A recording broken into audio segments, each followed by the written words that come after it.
my way.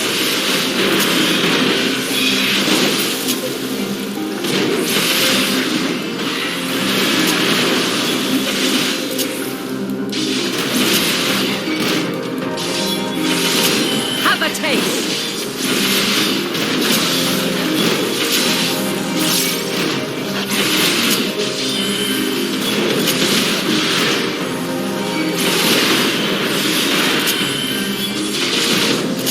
Have at you.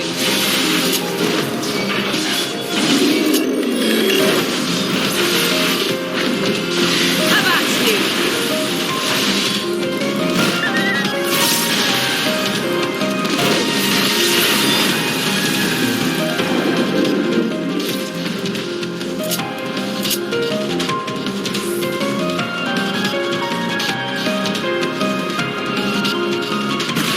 Someone hurry up and heal me. I see I've had better days.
My way.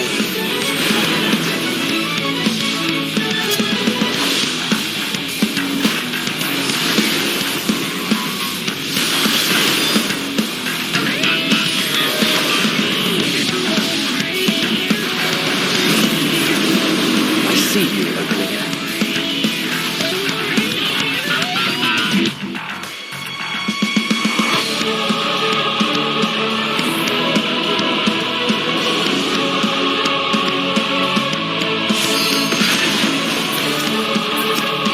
Hope this works.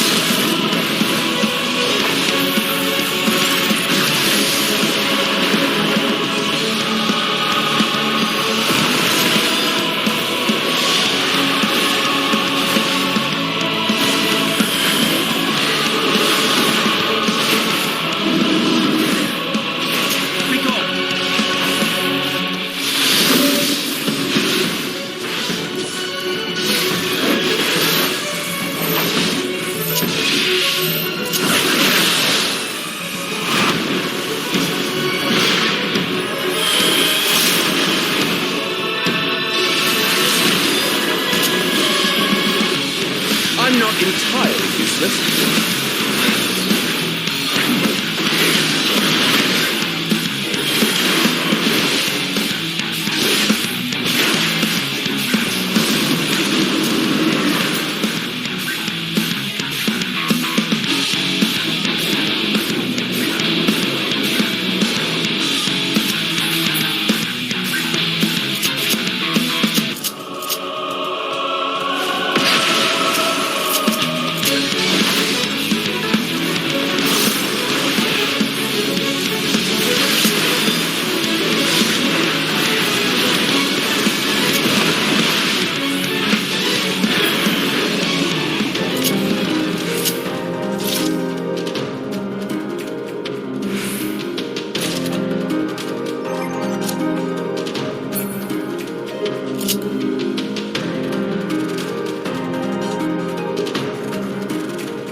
taste.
I see.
Do not underestimate me.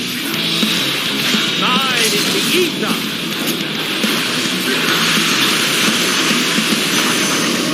I see you, Opening.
my way.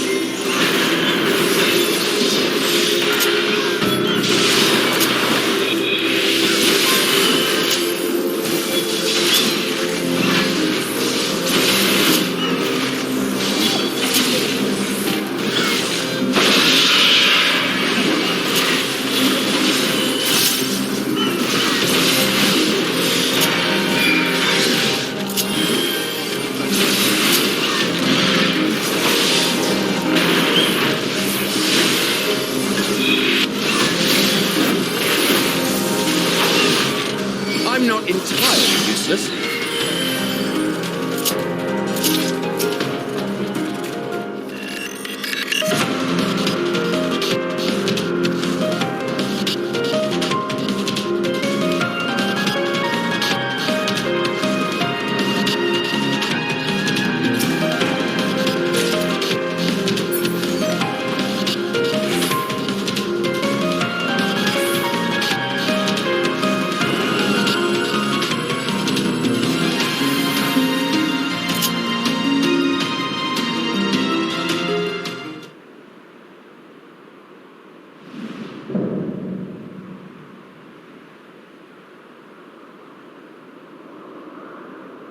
So, it comes to this. I've no wish to fight, but this time, I cannot yield. Though the world may think me a mad, desperate fool, I will hold fast to my conviction.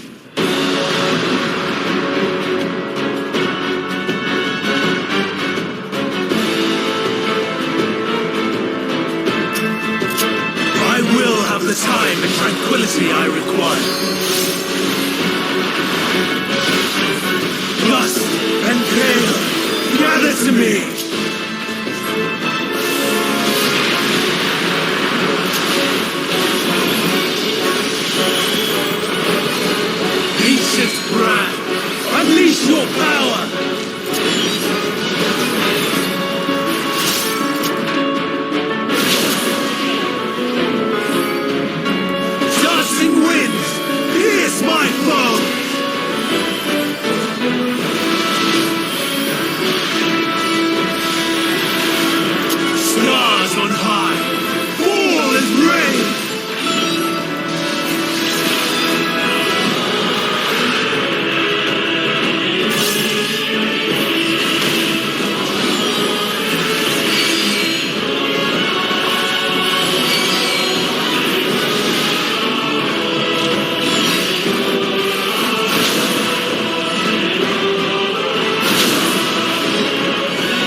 even when transformed. But I am not finished yet.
It's over, Hermes.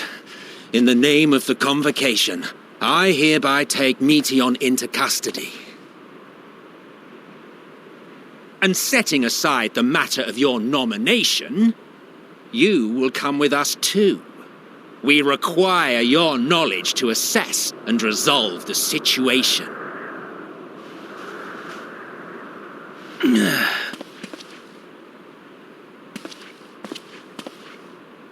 Meteion, I am so sorry. Would that I could have listened to your report in full. Reflected upon its meaning and conveyed it to others. That they might reconsider their chosen course. But I have failed. And that wish will never be realized. However, ere our fates become the province of others, I bid you tell me just one thing. Was there happiness in those distant stars? Was there a reason for living?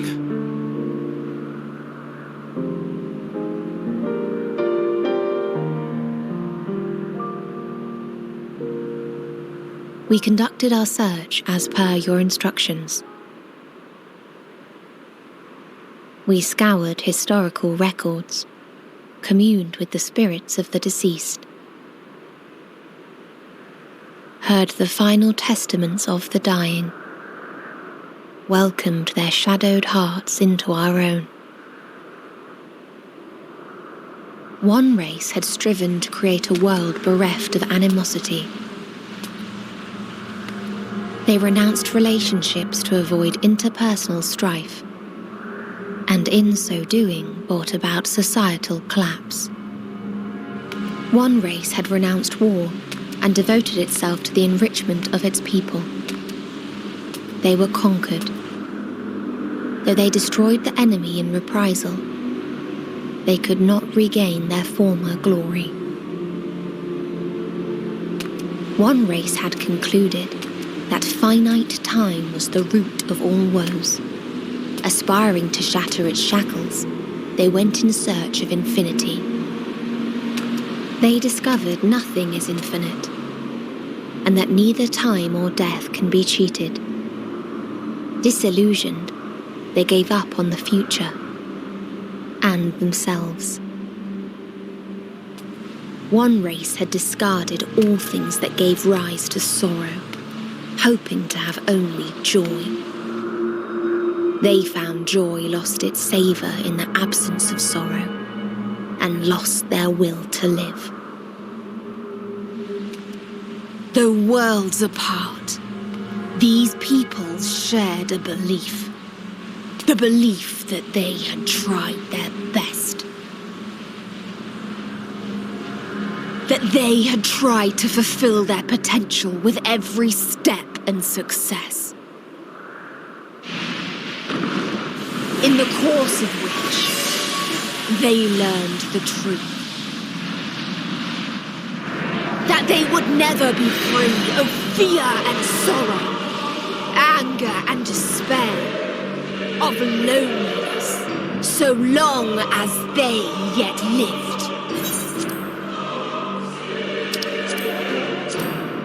Even now their souls cry out for oblivion.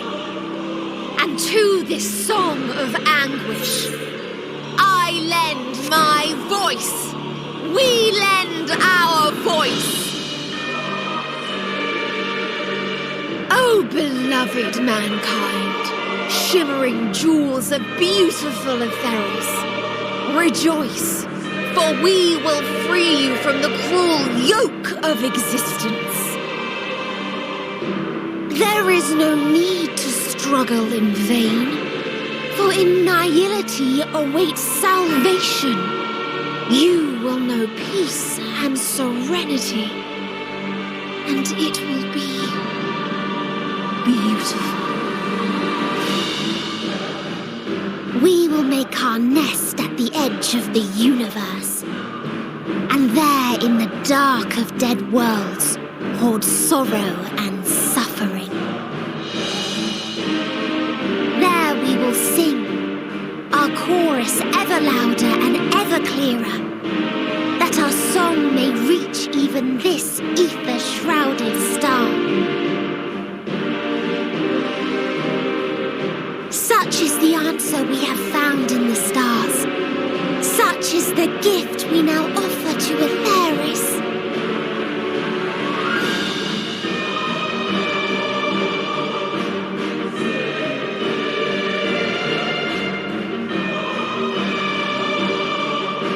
Who are you to decide our fate?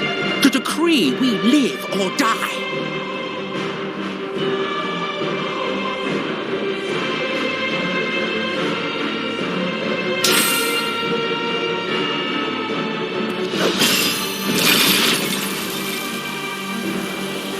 Have you lost your mind?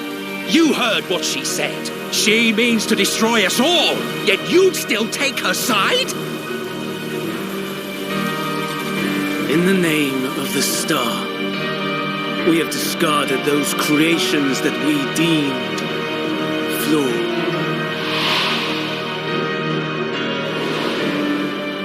If we ourselves are flawed, does it not stand to reason that we too should be discarded? That is sophistry, and you know it. Perhaps it is. Perhaps I am wrong. But who is to say that you are right?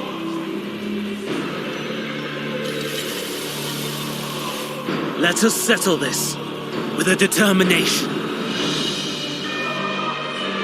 In my authority as Chief Overseer of Elpis, I will make a judgment on man's fitness to exist.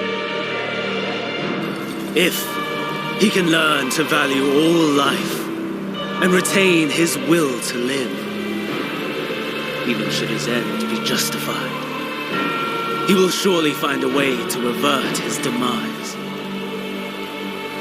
If not, he will perish in style.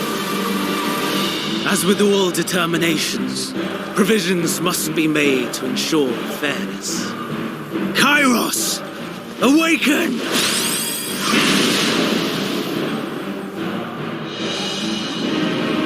Memory reconfiguration system Kairos activated. Awaiting instruction. Command, universal memory alteration. Target area, Catesis Hyperborea. Starting point. Arrival of Emmett Selk, of the convocation at Proper Isle. Endpoint. The present. Erase the memories of all events, and replace with a vague recollection of the following. I was here, preparing to demonstrate the functionality of Kairos to Emet-Selch and hither days. Meteion's shared consciousness became unstable. She and her sisters could not sustain their existence, and all dissipated with a burst. The resultant shockwave accidentally triggered Kairos, which erased several days of memories from all present. Execute. Command acknowledged. Initializing. 3 processes remaining to execution. Bravo. I dare say one would be hard-pressed to make it fairer.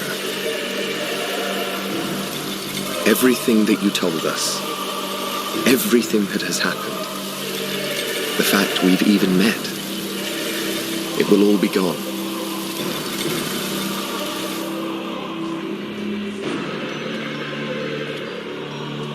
Go, Meteion, to the edge of the universe, where none can reach you. Hermes, won't you come with me? If you were to shed your flesh, I should be able to carry you.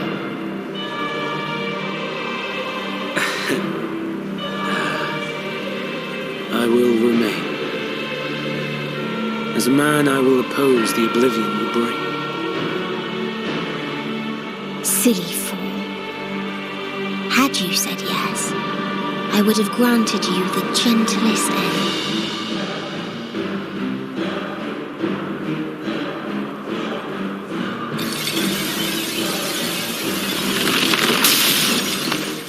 This ends here!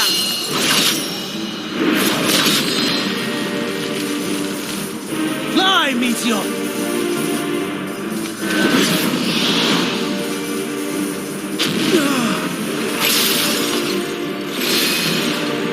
That is far enough, Hermes! Argos, to me!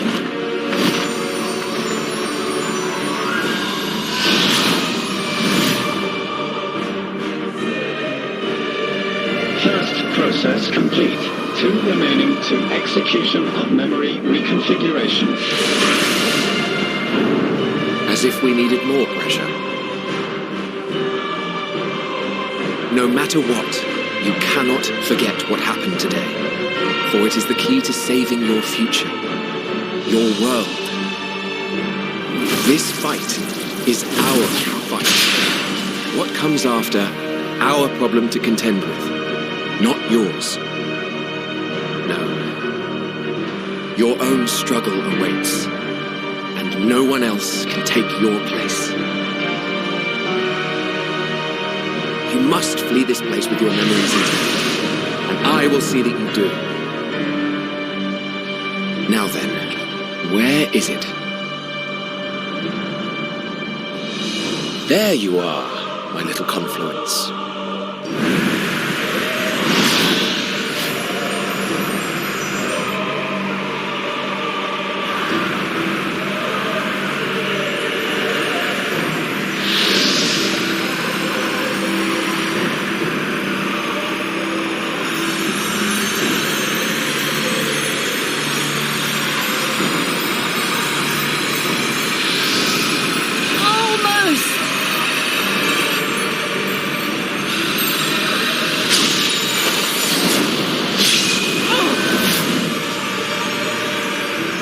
Very well, then. You may elude us this day, but not forever.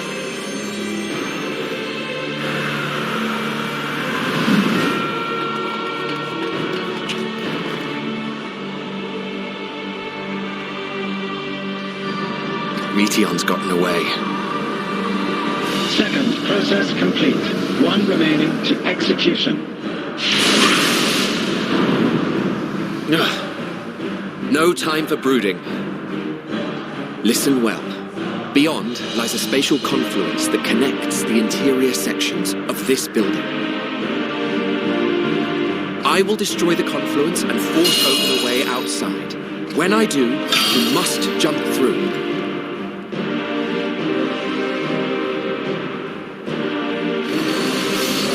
I cannot tell you how sorry I am. But neither can I let you escape!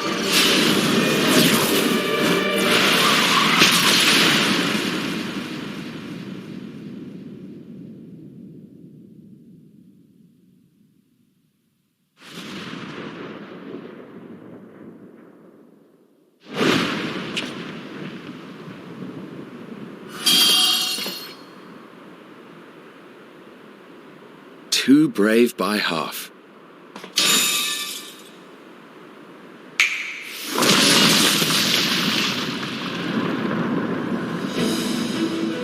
Exemplary work, as always, Emmett Selk. What? But how? I thought the confluence was... Over there? Yes. We were rather hoping we would. It was never anywhere but where it is now. The instant those two began making their way towards nothing, 'twas clear the plan was a diversion. I'm quite incapable of destroying a confluence, I must confess. A gambit brazen beyond words. Though we've grown accustomed to reckless improvision due to the antics of an incorrigible associate. Though, in the case of certain present company, incorrigible is an understatement. Honestly, I'm beginning to suspect it's a requirement for every Azen.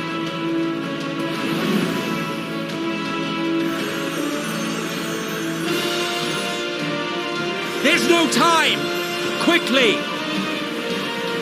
Even now, I do not believe your tale. I would not suffer us to walk such a wretched path. Still, if it must be said, do not squander it, the legacy I leave you.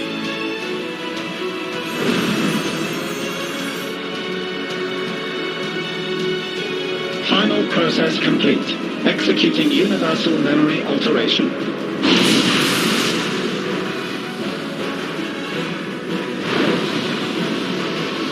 Go, Argos!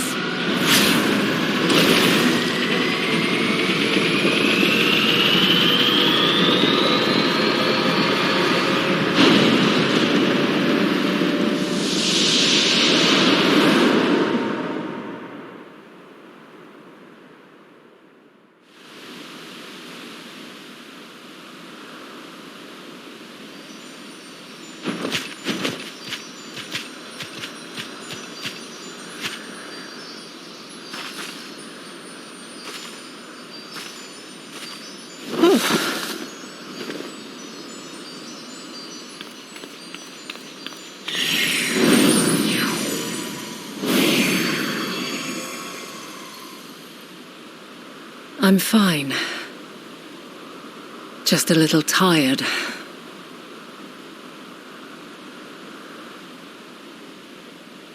Can it be true? Are we the only ones left who see beauty in the world? In life?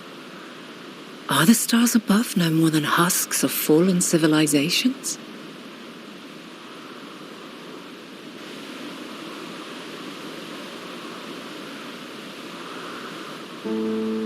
And yet, I feel her.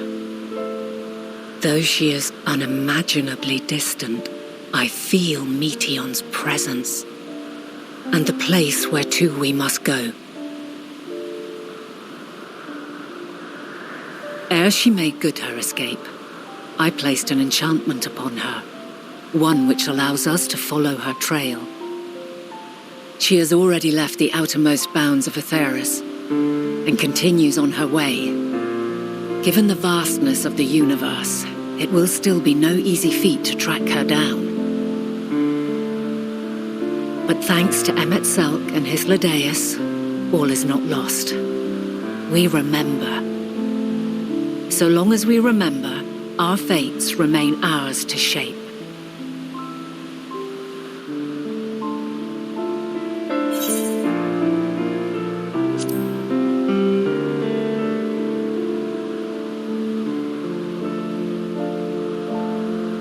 I'd like to know too. Let us ascertain the situation at Catesis Hyperborea, where they should still be.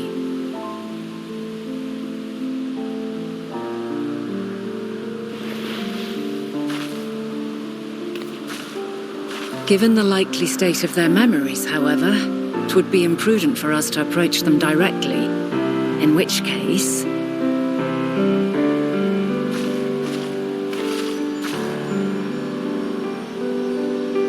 I am sorry, my friend. I've asked much of you this day. But may I trouble you one last time?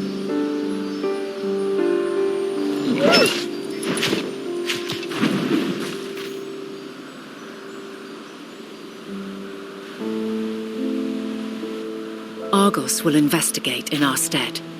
We will share in his consciousness and see and hear as if we were with him. Now, close your eyes and open your mind.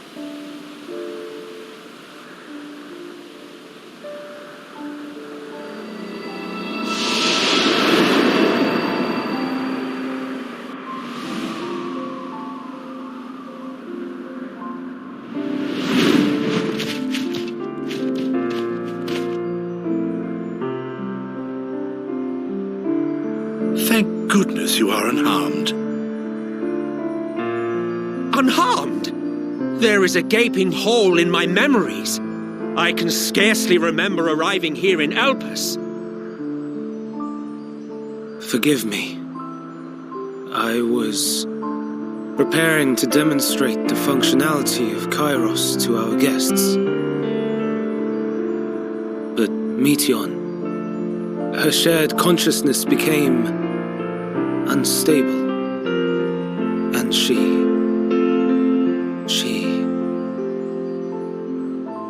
So, that's what prompted the state of alert. And when you went to investigate, you were caught in Kairos's accidental operation.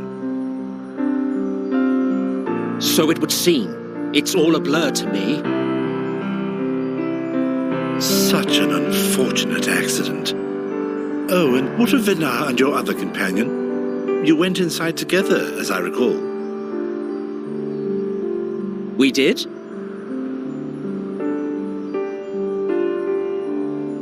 If Venar was with us, I have no recollection of it.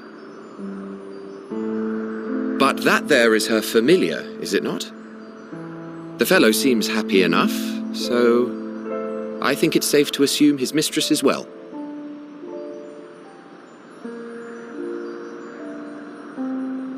I haven't the slightest notion who this other companion might be, however.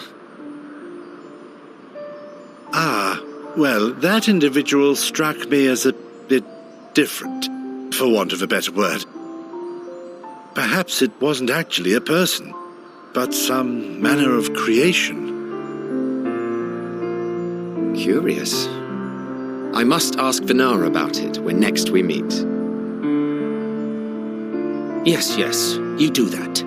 Now, if we may tend to Hermes, whatever this Meteon did, it seems he bore the brunt of it. Once you are fit to travel, you will return with us to Amarot. We need to make certain there are no other ill effects. Also, I am here on business of the 14. We've already had the conversation, like as not, but since your toy wiped my memory, we'll have to have it again. Yes, of course. As you see fit. This Kairos, It manipulates memories through the emission of etheric waves, correct? There is a theory which holds that memories scoured by blasts of ether are restored when the soul is cleansed in the underworld. If true, then perhaps when our time comes to return to the star, we shall remember these few days we have lost. I doubt aught of interest occurred. Look forward to the revelation if you like, but I should prefer to reminisce on more meaningful moments.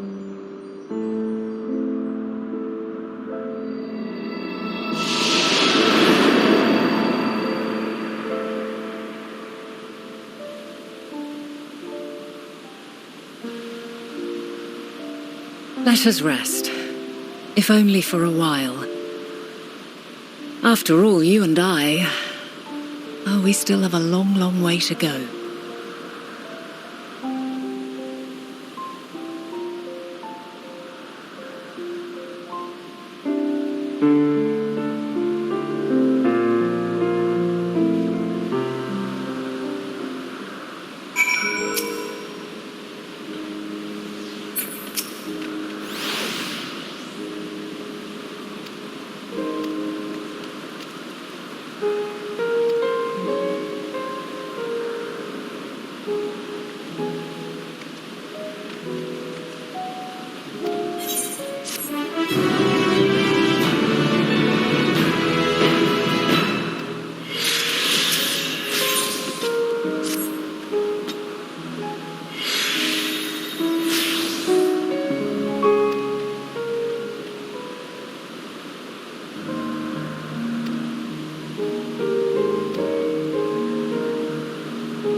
So, it is within.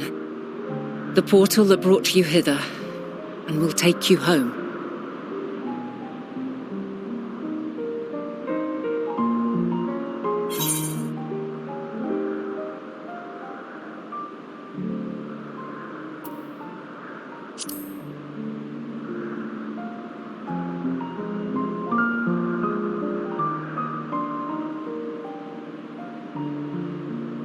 I appreciate your sentiment. I truly do. But 'tis a very long game that we must now play. And while you have maintained a stable presence here thus far, there are dangers in lingering over long. No, you must return to your own battlefield. Make use of the knowledge you have attained, that your days here and our friends' sacrifice be not in vain. With Meteon free to pursue her designs, 'tis only a matter of time until the final days are upon us. We must be ready. From fortifying our defenses to securing our escape, there is much to be done. In spite of this, we cannot allow the report that set this calamity in motion to become common knowledge.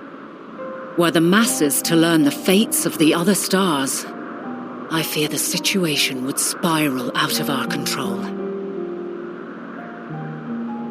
I must carefully consider who can be trusted and bring them into the fold.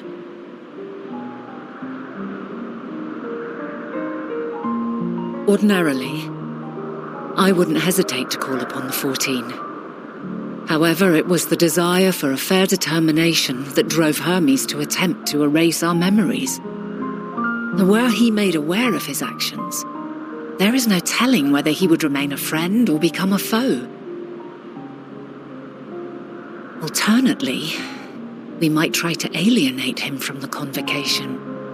Yet in doing so, we would deprive ourselves of a brilliant mind who would be invaluable in the crises to come. Quite the dilemma. Which is why I must work independently of the convocation. Regardless of how we proceed, if we are to permanently avert the final days, we must be equal to Hermes' challenge. We must prove that mankind is worthy to exist. And this hinges, I think, on how we confront the all-consuming despair that accompanies a senseless and seemingly inevitable end. Bewildered and divided, we would perish like the peoples of those celestial ruins. We could not hope to survive the final days, much less take the battle to Meteon at her nest. We must find a way to defeat despair, to unite and prepare as many as possible for the struggle ahead.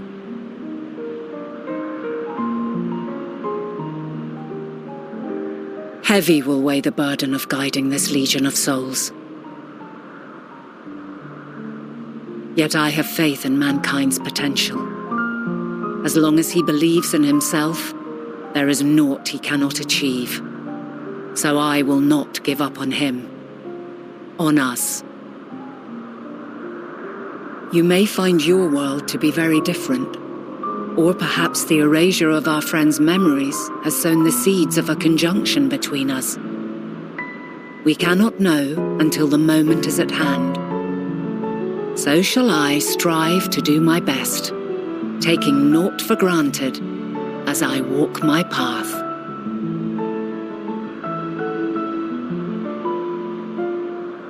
And I pray you walk with me to the end. As you move forward, so too will I, as will all, resolved to fight for the morrow. And when mankind has found the strength to stand against despair,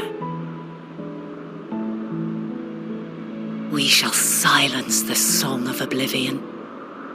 She who sings it will learn our journey is far from over. This I promise.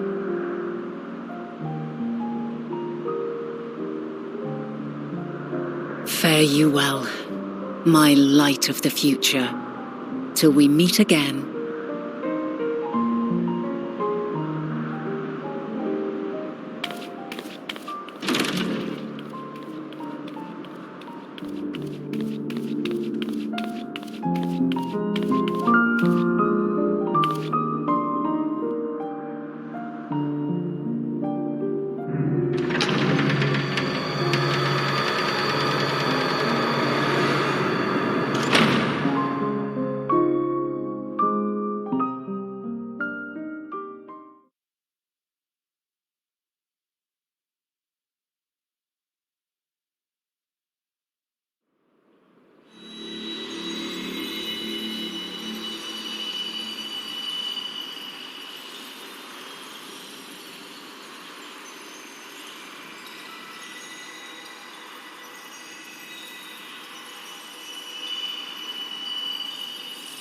From this day forth, I shall strive to bring honor to the seat of Vandani.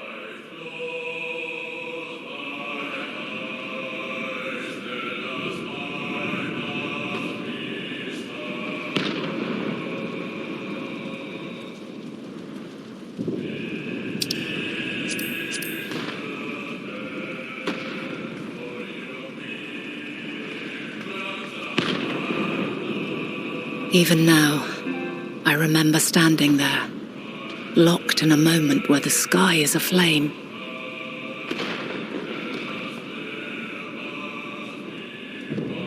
Where stars fall as tears, and screams darken the seas.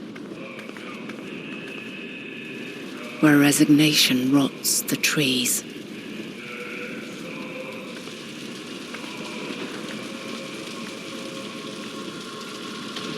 Where terror twists magics into abominations. Such is the lament of they who have gone before.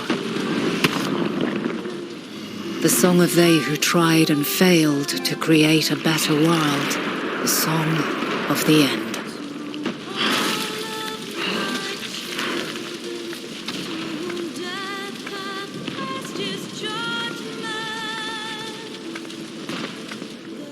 That which hides at the edge of the universe is no longer hope's creation.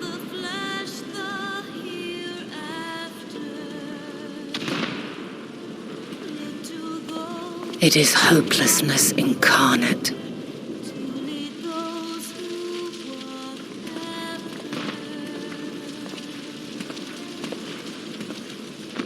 That day, mankind saw half of its number sacrificed to bring forth Zodiark.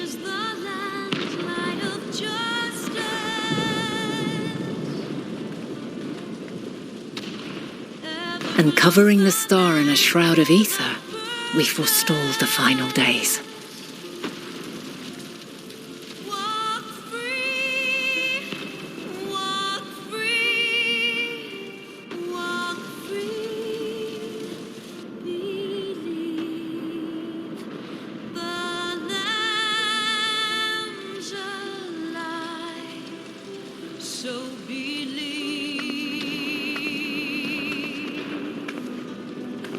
Yet the cries echoed still. We wept for innocence lost, wailed for death inevitable.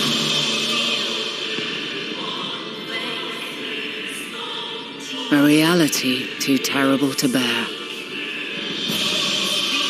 And for too many who sought comfort in gilded memories of joyful days and tranquil nights.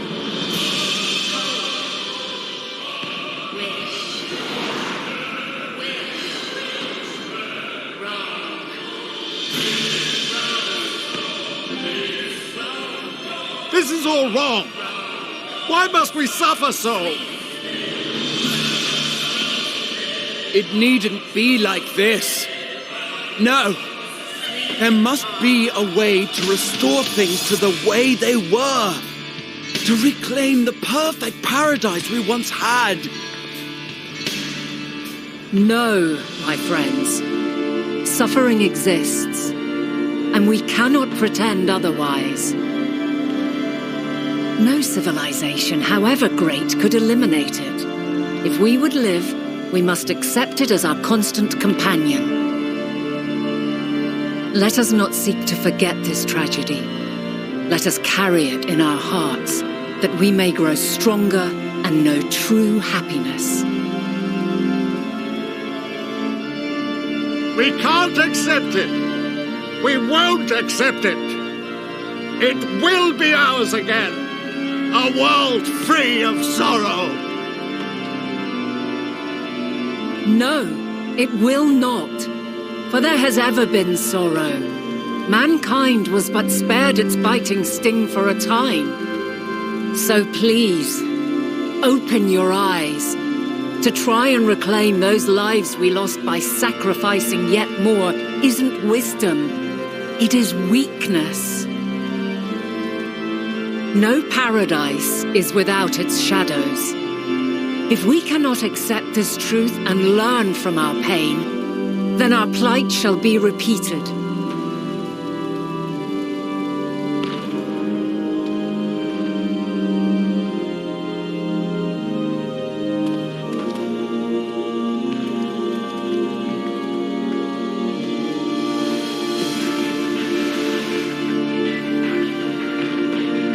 O mighty Zodiac! God, born of our boundless faith, we bid you, hear our prayer. Accept this offering of lives, and deliver unto us the lives we once had. Deliver unto us the days of old, the days when the star was a font of love, and we knew naught but bliss.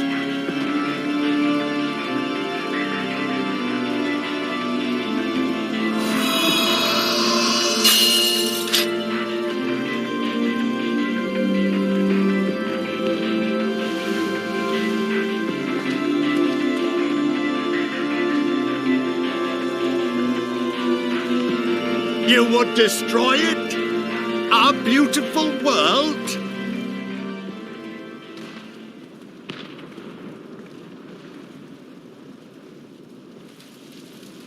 Lands that stretched on forever.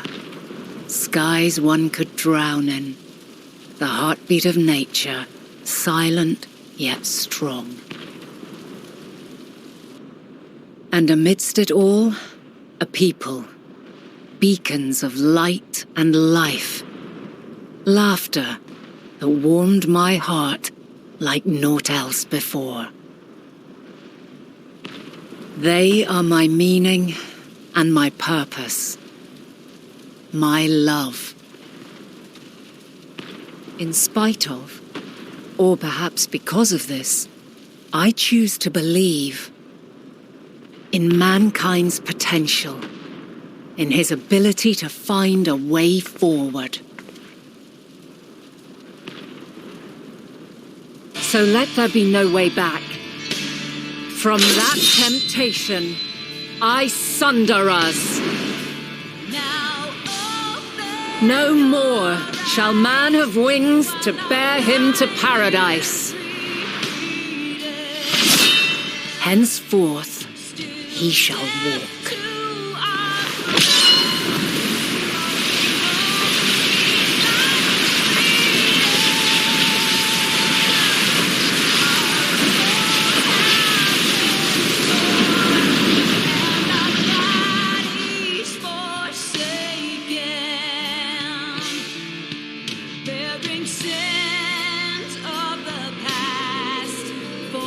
Future is taken.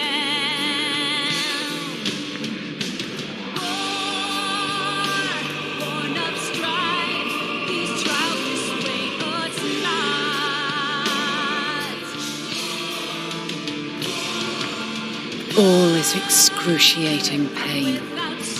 I breathe fire and torment.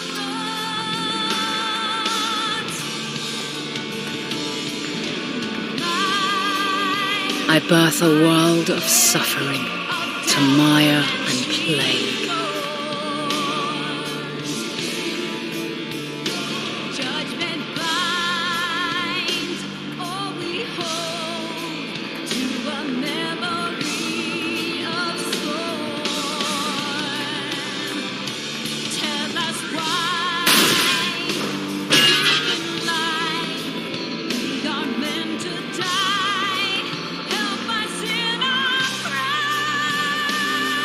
In one fleeting moment, lives come and go, ever moving towards the unknown. And in that fleeting moment, they cry for the answer to the question. Why, given life, are they meant to suffer, to die?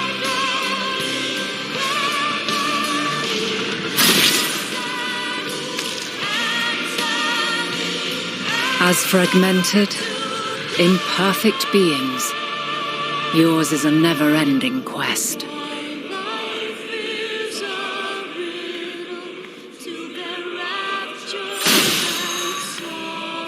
A quest to find your purpose, knowing your end is assured.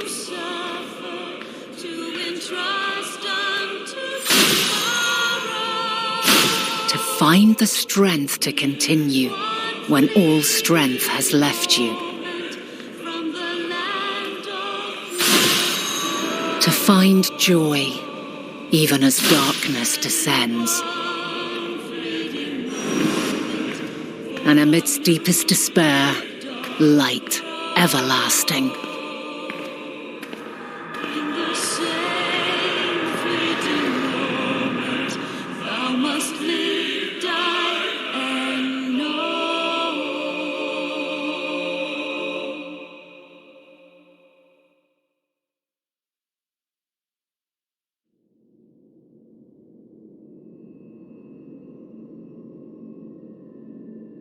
A conjunction has begun to form, an intertwining of your time and mine.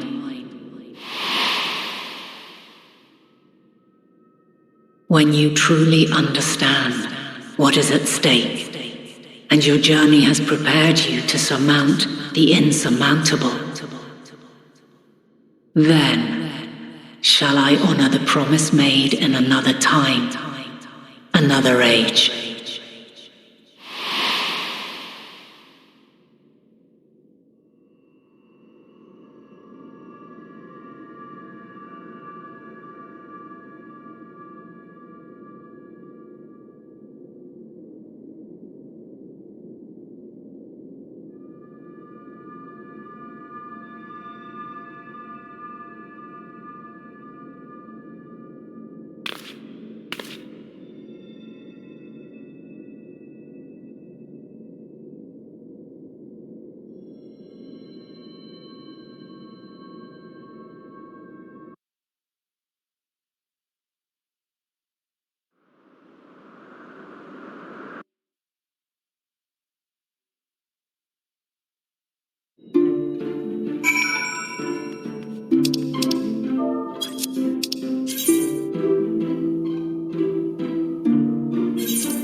No. No. We were promised an escape. Not the same you fled.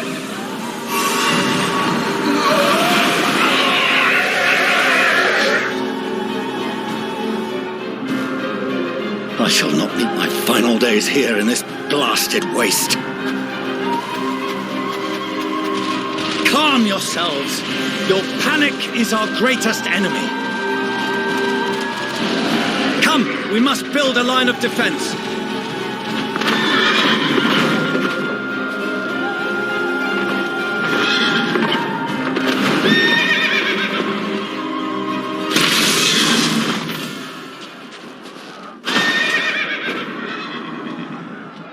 How? Leave the fighting to us, Father. You must lead the people to safety.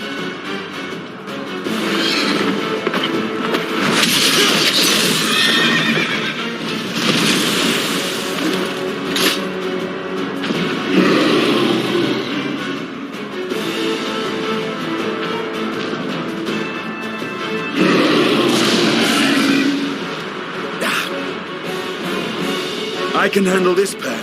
You? Shall tend to the refugees. Let us be about it.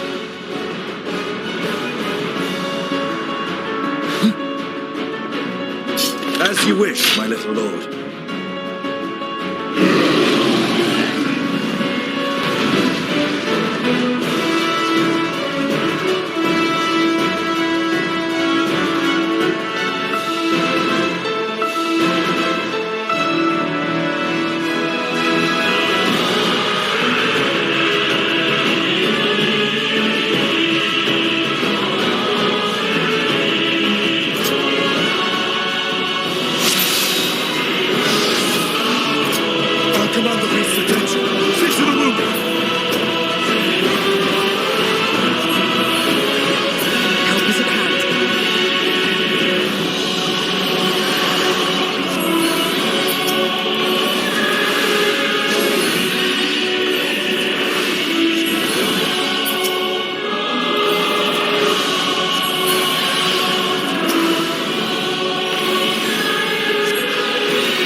Easy now. Deep breaths.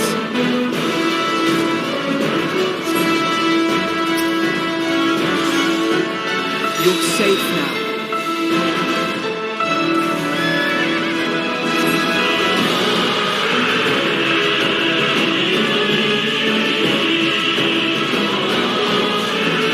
Worry not for the refugees, but for yourself.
Someone, please! What?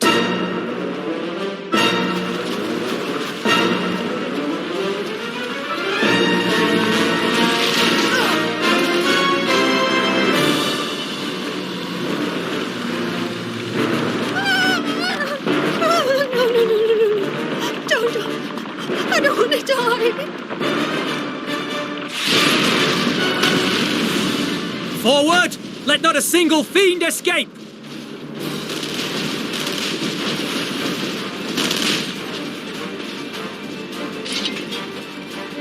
Wait, that's... Euless and the army. So, you've recovered then? In time enough to be of aid, for once.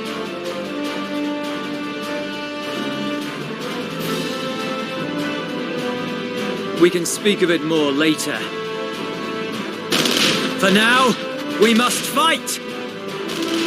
To repay your salvation in kind, or with better! For Garlemald has her pride!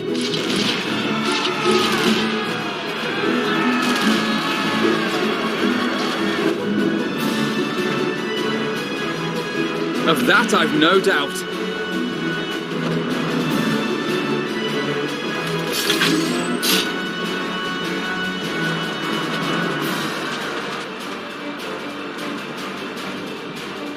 Good gods. Of all possible saviors, the Imperial Army. Oh!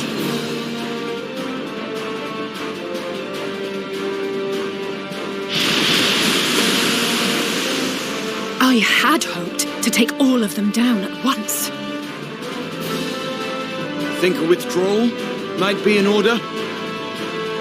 Ah, sod that. You know who would never abandon these people to their fate. To be devoured by their former friends. That'd be beyond cruel. These beasts must fall here and now. Well then, I'd say it's high time we threw caution to the winds. So long as you spare me the heroic sacrifices. Now, let's go!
Not the barest trace of ether.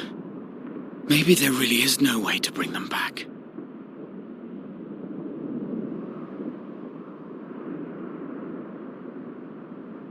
Thank you for saving our lives once again. I remember you, from Purusha. You helped us there too, didn't you? Ah, you're from Palaka's stand. I'm glad you're still in one piece.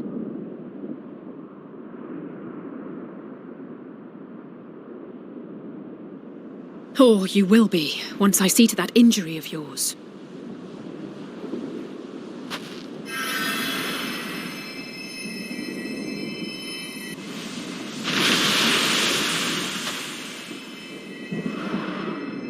Look out!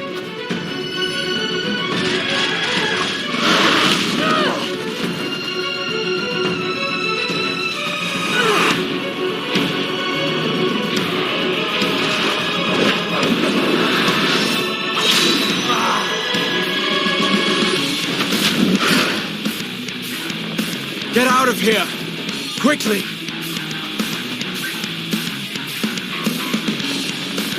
I won't lose them. Not a one. This will be a brighter future. I won't let a madman's apocalypse ruin everything we've fought to achieve!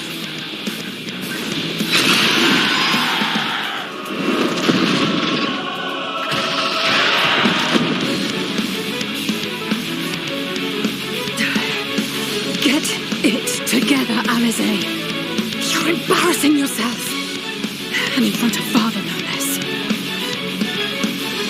You might never measure up to our champion.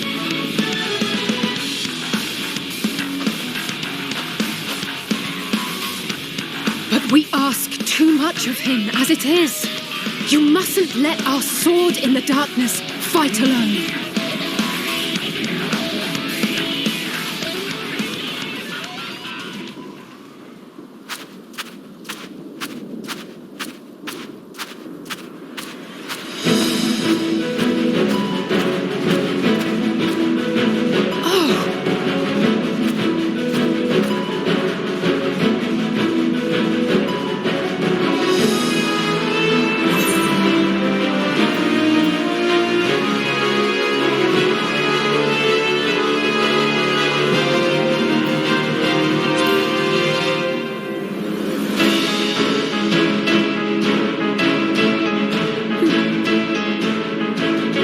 I can look after myself, you know.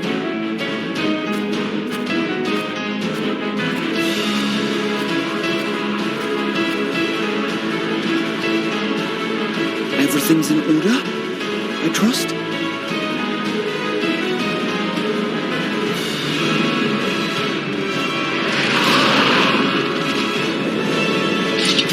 I've had enough of this rabble! Come on!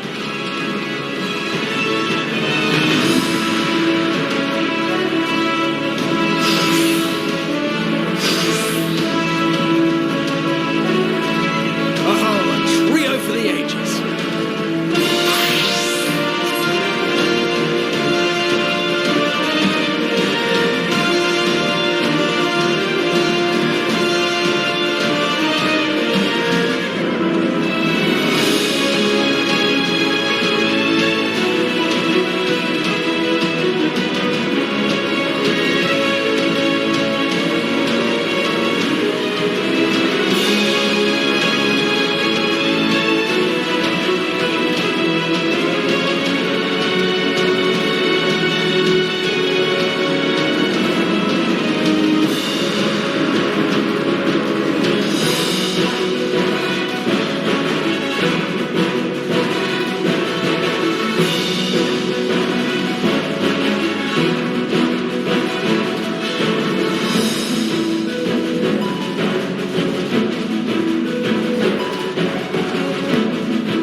just the beginning.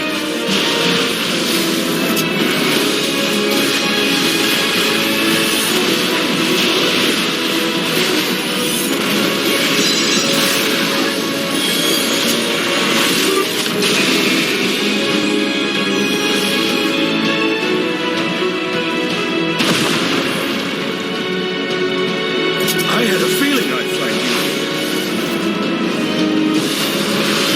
This should be the last of the worst troublemakers. With me!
You must board without delay. The ship will depart ere long. Your offer to host us in Sharlayan is most appreciated. But will the final days not soon fall upon it as well?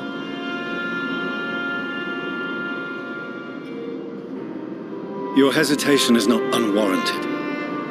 The satrap entrusted me with your lives, yet I have failed your comrades. Nor are you wrong to fear that this corruption will continue to spread. I cannot promise you complete safety, even in my homeland.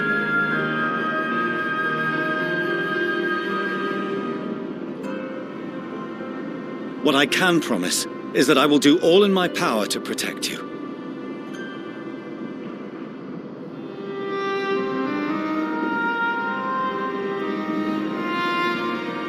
That power is not inconsiderable. Even now, my countrymen are preparing the vessel that will deliver us to a sanctuary on the moon. Join us on our journey there, and beyond, to new horizons. Come to old Sharlayan. Please.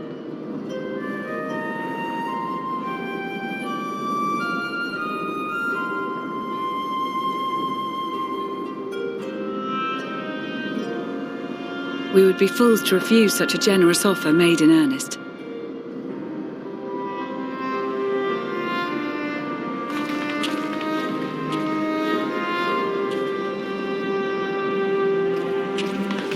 It seems they've a new destination. The people of Radzat-Han have known too much suffering.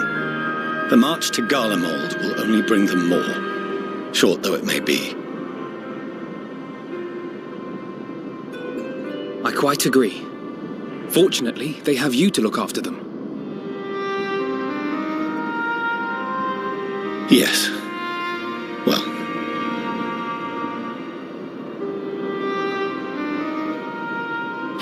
Behind you! Just there!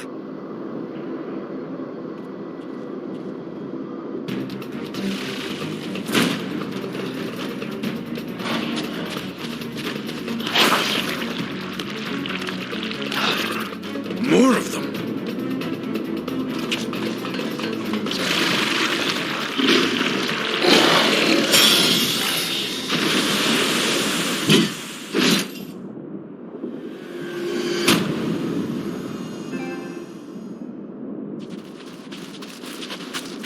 Xenos! Here!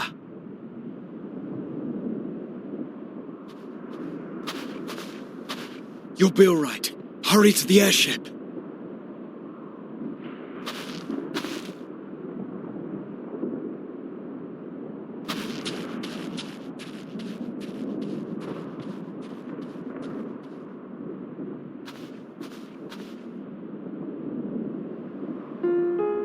Why have you come?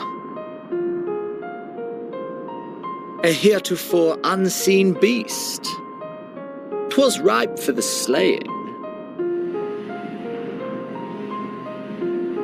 Poor sport, alas. Unfit to temper my blade. Oh, for the love of... You cannot still be on about a rematch. That is, and has ever been, my sole concern.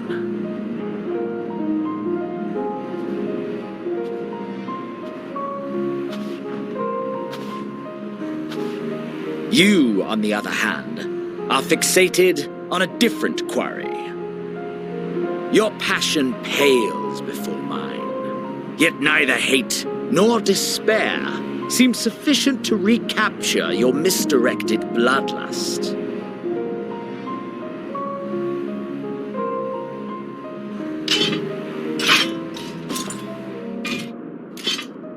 So I hone my blade, and I wait.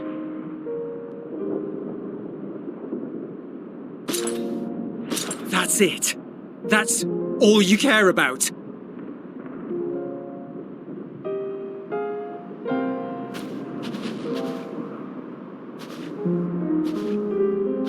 Garlemald is in ruins. Our homeland, the nation you rule, is as good as gone. Along with so many of its people. Not just soldiers like us. Not only those who fought and killed for power and duty. Innocent civilians.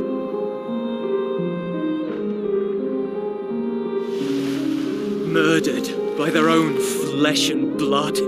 Lost and confused as they breathed their last. While we who survived with our lives and minds intact were left to freeze to death. The Eorzeans tell me all this was your doing! You slaughtered your countrymen! You did! For what? For nothing, in the end. So much wasted effort.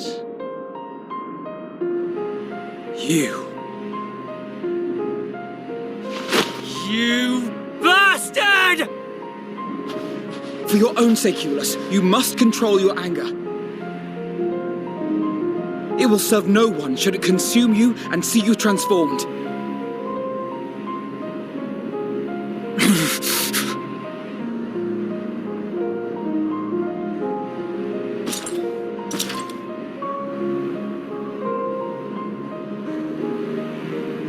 Would you be happier had I a good reason? What? If my motives met with your approval, would you no longer resent the outcome?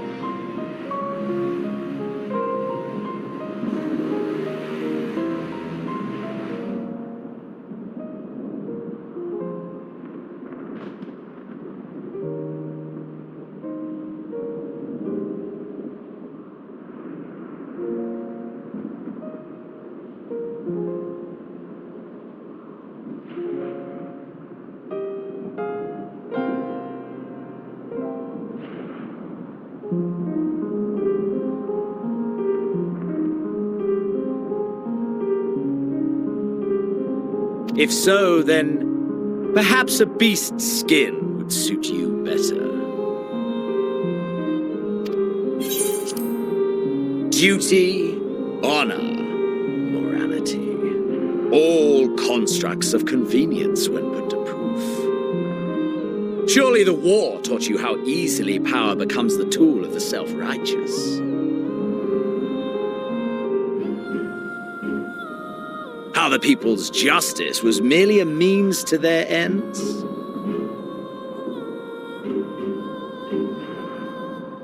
Yet you would ask me why. Ask any creature of this star and those above for answers, and they will tell you what suits their fancy. And they would be right to do so. What meaning there is to be found in the petty vicissitudes of your existence must be gleaned by you, and you alone.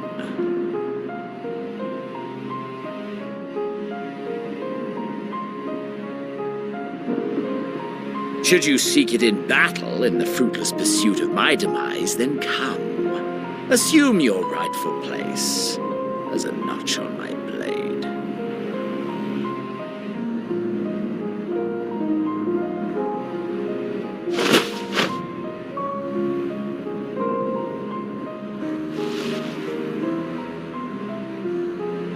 You are a blight on the Garlean race, and there would be no more satisfying way to expunge it than by beating you to death.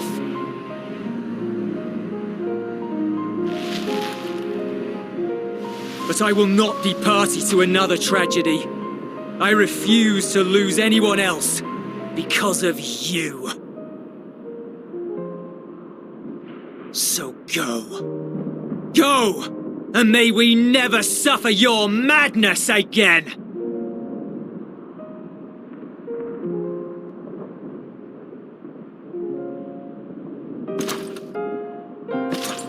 Xenos!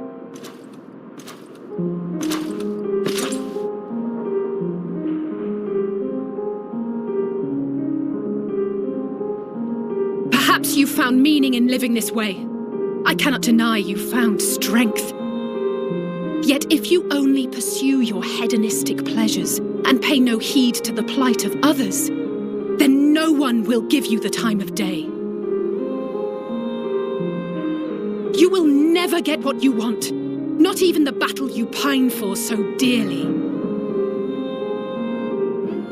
You'll be alone for an eternity, and you'll deserve every agonizing second of it.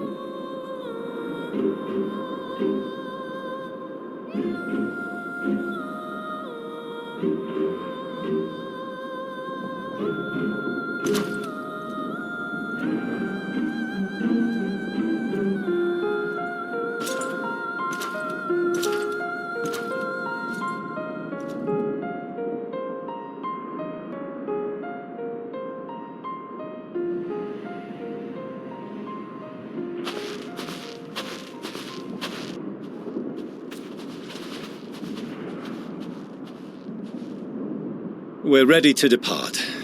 The refugee ships will be leaving shortly, but I've asked mine to remain for the time being. There's room enough for you to join me on it, if you wish.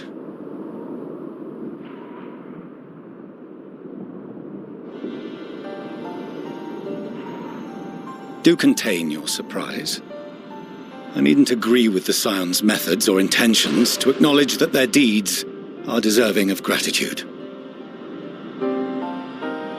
We appreciate the offer. But might I ask why you are delaying your departure? I presume it is not solely for our benefit. I must visit Garlemald ere we return to Sharlayan.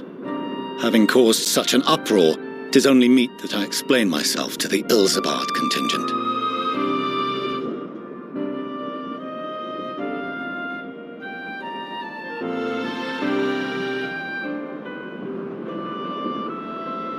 Allow us to accompany you then. We should be glad to facilitate, given our familiarity with all concerned. If you would like to join as well, Eulus, we can speak of recent events on the way.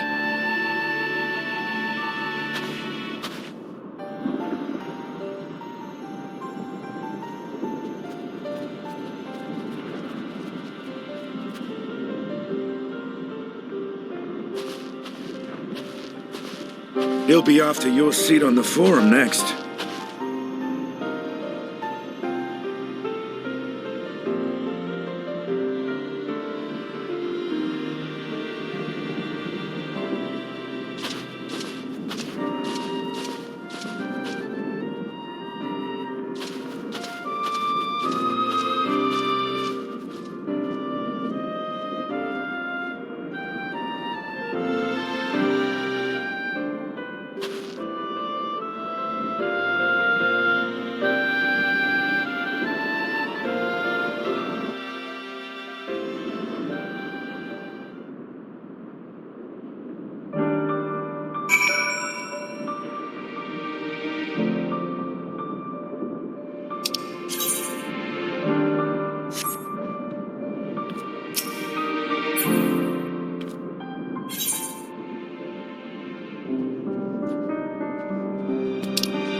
No major injuries then. Good. I briefed the recovered soldiers and sent them on their way as quickly as I could, but nevertheless feared they would not make it in time.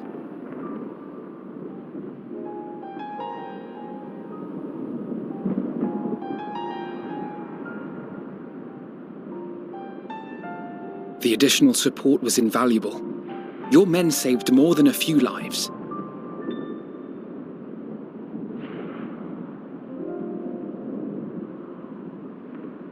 Though not all, I regret to say.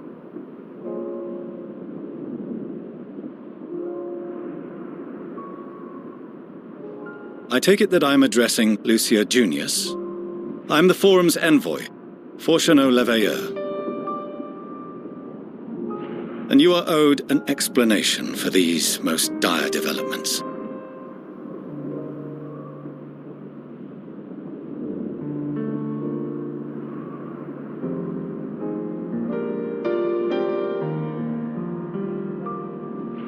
Another trial wrought by the final days.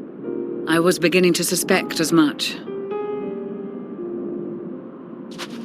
You doubtless feel some consternation having been forced to abandon your original plan. But trust me when I say you were right to send the refugees elsewhere. Beasts have been sighted within the capital. Perhaps it was a stroke of grim fortune that the population was decimated beforehand, as they've yet to appear in any great number, but in time. In any case, Maxima leads the remainder of the contingent in an effort to cull the creatures and evacuate the populace as we speak. Once the airships are taken to the skies, I pray your men can be persuaded to join him. You'll permit us to retain our weapons? I wouldn't have sent you after the Scions were I expecting you to stab them in the back. And I, for one, would not consider past transgressions more relevant than future contributions.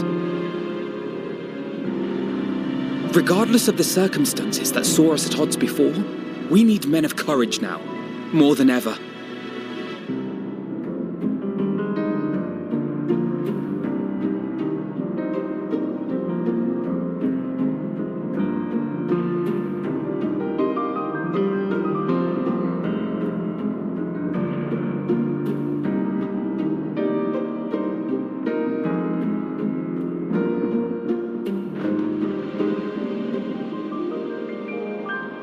We swore to defend Garlemald, and so we shall.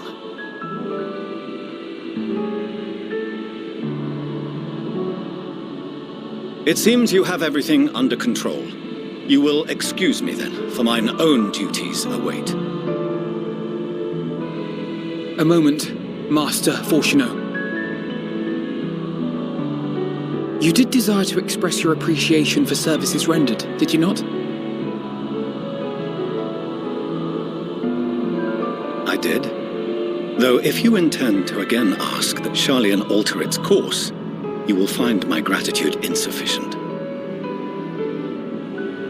'Tis nothing so onerous. I wish to hear the details of this grand endeavor of yours.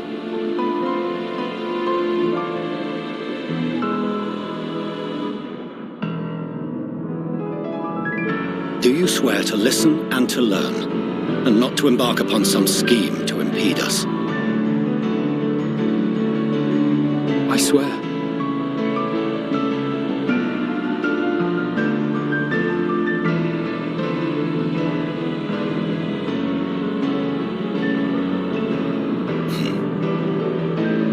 Any other I would doubt, but you I trust to keep your word. For not once have you broken it. Very well. I will request that the Forum make you privy to our plans. You may await our summons at the Baldessian Annex, assuming the decision is in your favor. Does that suffice? It does. You have my thanks. Excellent. You can regale us with tales of your most recent sojourn to the First while we wait.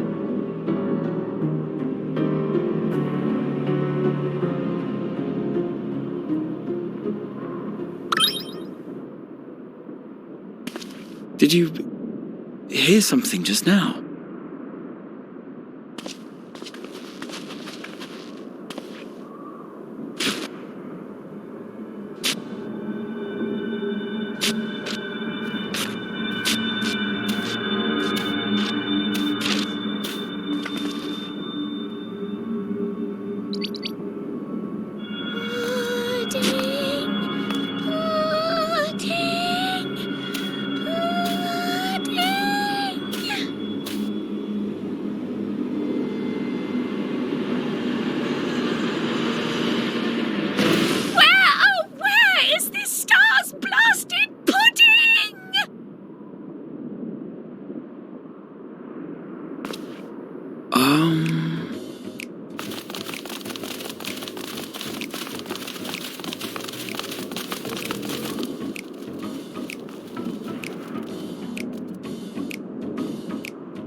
Dawn may banish even the darkest night, and to this bitter clime bring warmth and comfort.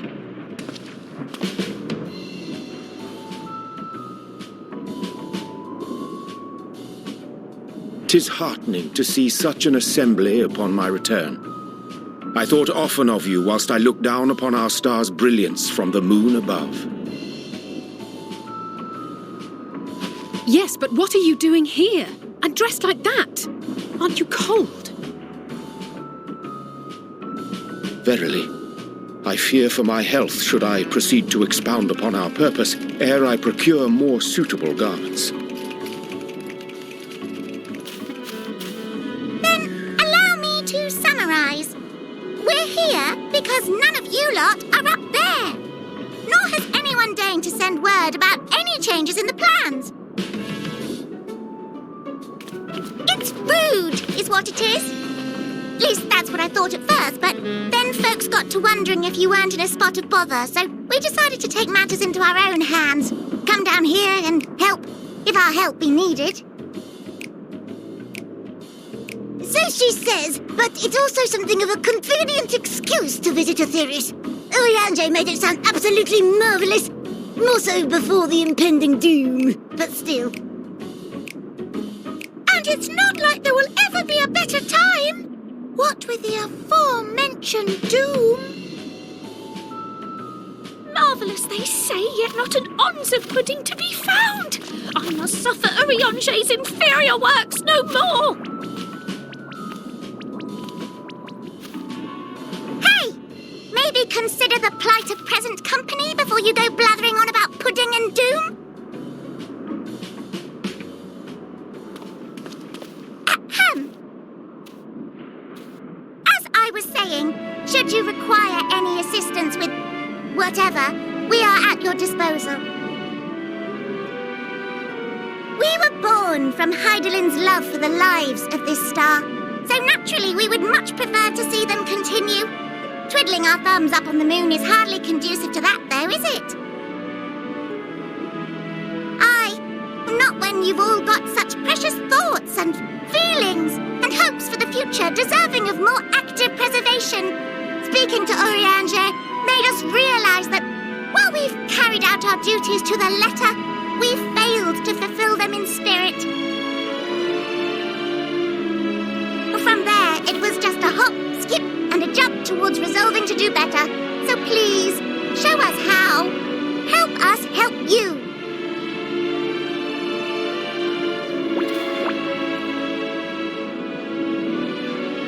Forgive me, but are they... Thy distant collaborators, indeed. Hail, fellow, well met. You'd be a member of the Forum, would you? It's an honor and a pleasure to meet you at last. I'm Livingway, Hydaelyn's right paw. That last bit is very important, as am I. If I may humbly say so myself. I bid you welcome to our star, Livingway. On behalf of the Forum, I thank you for travelling such a distance to meet us.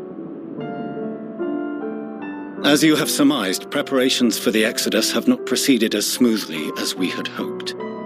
I should be happy to personally escort you to our headquarters in Sharlayan, where you may advise us as you deem fit.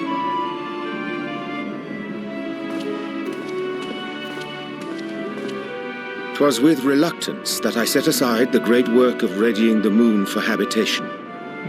Be assured that I did so only after the Loperids made plain their earnest desire to come hither, and I myself felt a growing certainty that their contributions here would prove invaluable.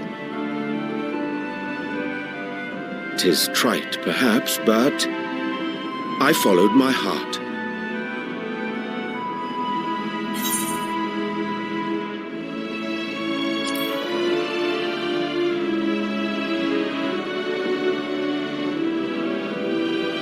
For a time, at least. Nevertheless, 'twas worth the journey to find present company well. Wilt thou attend us at the Forum and lend thine own wisdom?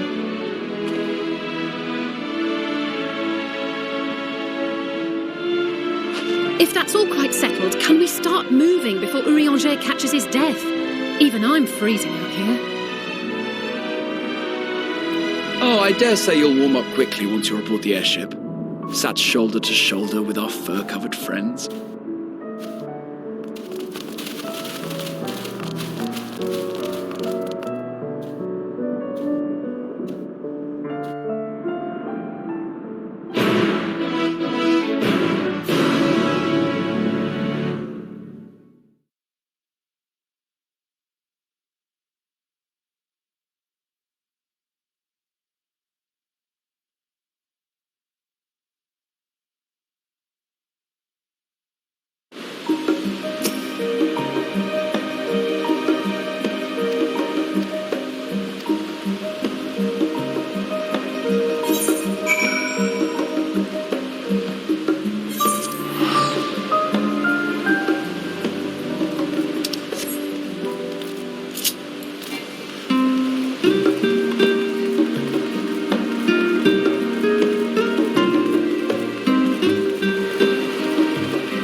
There is a matter I wish to raise with you before we enter.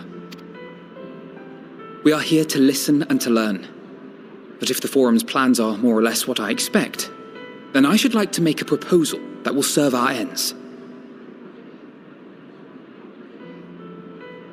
By your leave, of course.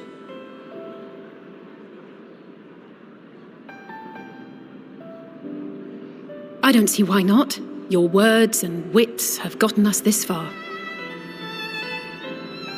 Agreed. I will present our queries so that you may consider the most advantageous way to advance your proposal without distraction. Thank you, everyone. If I may have your attention, the ad hoc session will now commence. The purpose of today's assembly is to brief the Scions of the Seventh Dawn, at their request, on the Great Exodus. You may enter.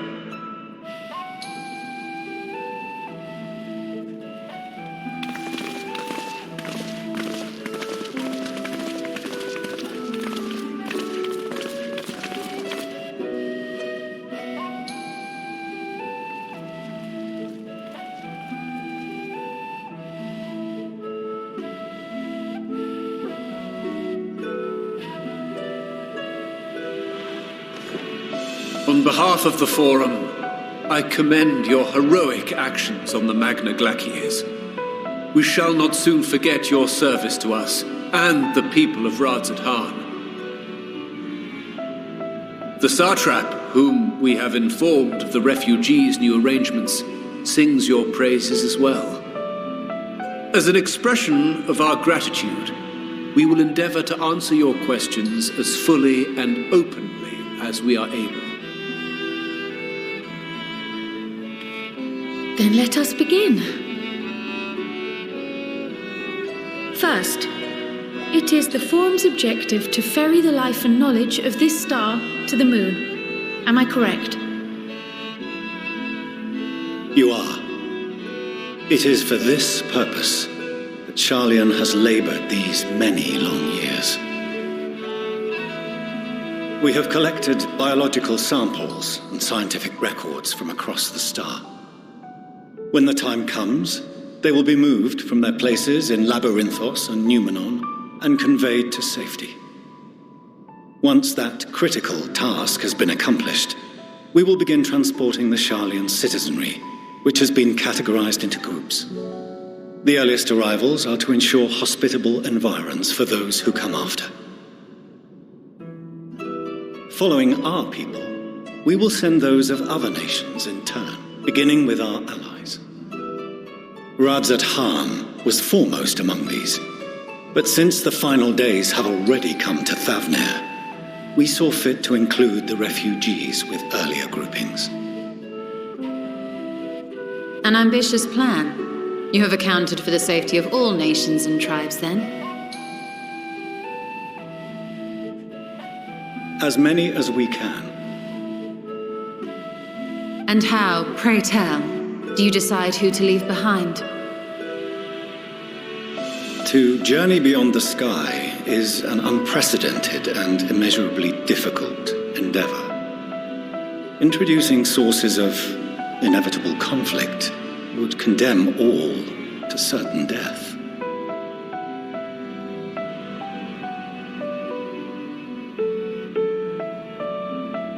Questions as to the validity of that approach aside, are your plans proceeding apace? We're under the impression that your primary means of celestial transportation is incomplete.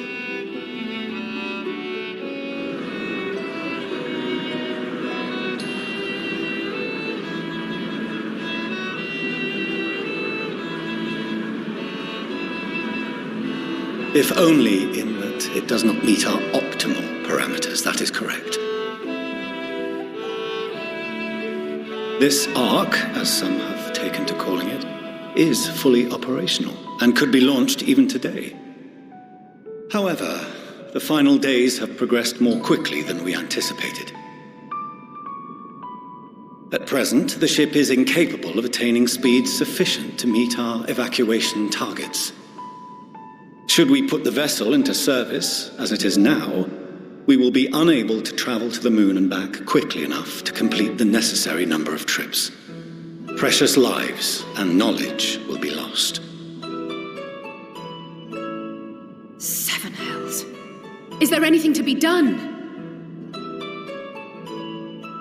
The ether burner, the primary means of propulsion once the craft is in the space between stars, is undergoing testing to determine whether it can be made more efficient. Though cargo is being loaded for the initial phase of the Exodus, we are prepared to continue our experimentation up to the day before launch, should it prove necessary.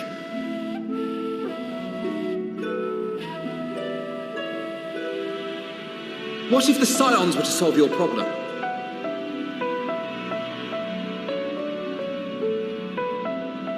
We shall help devise a means to improve the ether burner's efficiency, on 2 conditions. If we succeed, you must allow us to meet with Hydaelyn.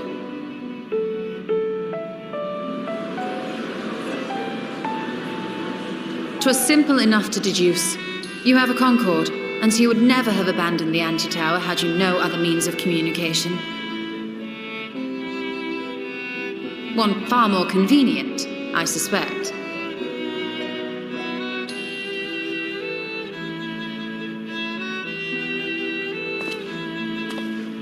The second condition, also to be met upon our success, is that we be permitted to propose another use for your Ark.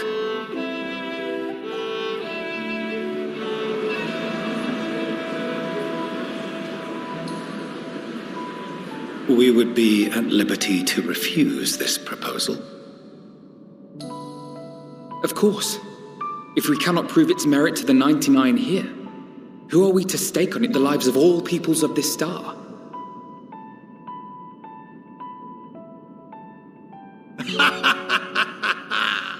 Delightful as always, Master Alfino.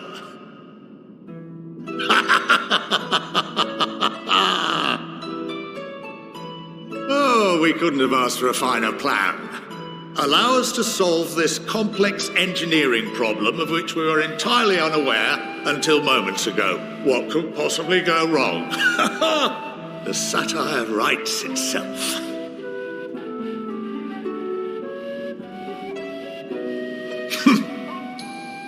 Yet, what field has not benefited from a change in perspective?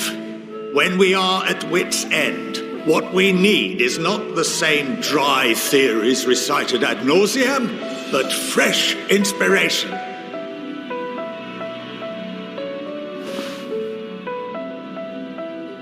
I, for one, have faith in my erstwhile students to provide it, and I find their terms to be perfectly acceptable.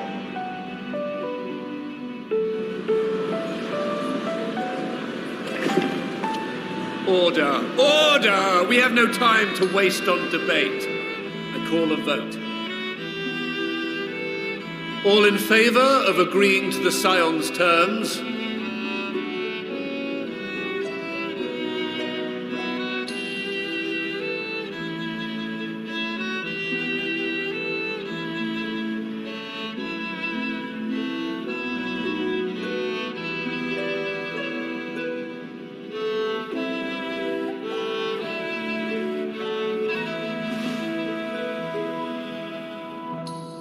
"71 in favor, 28 against.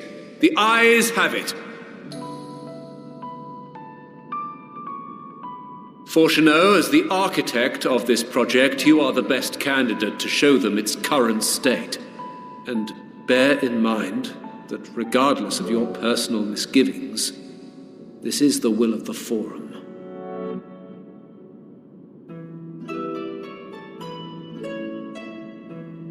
Very well.